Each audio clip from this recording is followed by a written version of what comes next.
I think of the word, I wrote a book years ago called Inspiration, using the two words inspire, inspirado, inspire, in spirit.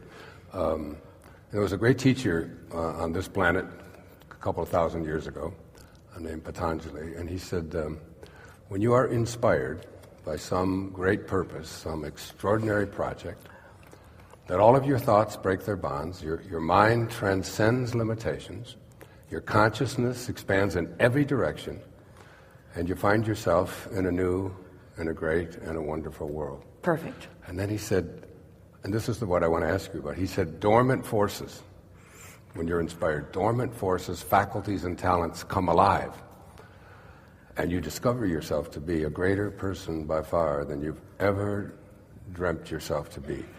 It's almost as if you discover yourself to be God or Source or the Tao or Divine Mind or whatever name we place on this source energy that you speak of and speak to us from. The way we've been defining that most recently is that when you wake up in the morning, you have the potential of being in that highest frequency, because while you slumber, your point of attraction, the momentum of your point of attraction stops.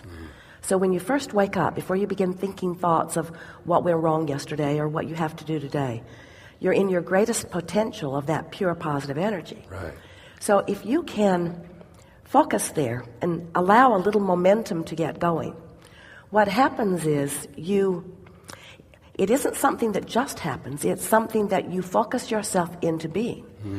But when you focus yourself into that, you tune in, is the best way of describing it. You tune in to that source energy consciousness who has always been aware of everything you're doing, but there's a big difference when you tune into it and you consciously are aware of it. In other words, source is there for everyone all the time. We don't need to talk you into that. We're always there. But when you know it, when you're not doing that thing you do that is preventing you from knowing that, that's when you have those wonderful moments. And you can do that all the time. In the middle of and they call that the master, but all of you do it. It's just the mastery of focus is what it is. I wake up every night around 3 o'clock in the morning. And there was a great poet, his name was Rumi, many, many years ago. He said, the morning breeze has secrets to tell you. Do not go back to sleep. Do not go back to sleep. Do not go back to sleep.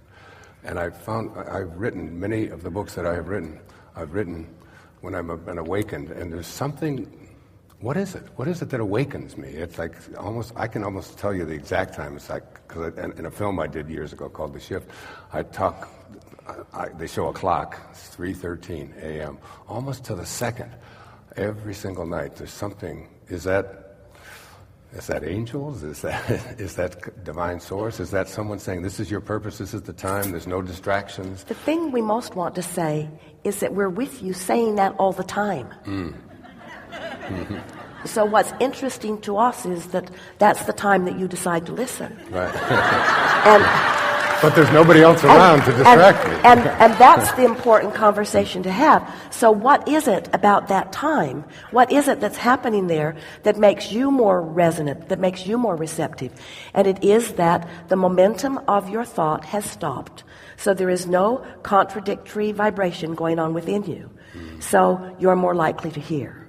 Esther has been saying to herself, when she awakens like that, she will say, am I awake? Because if I'm awake, I am going to get up. And so it's conscious awareness of that high frequency vibration. That's what you're talking about. Yeah. But I find for me, the most creative moments are that middle of the night time. Well, think about what that is. When you think a thought for as little as 17 seconds, law of attraction will bring another thought like it to it.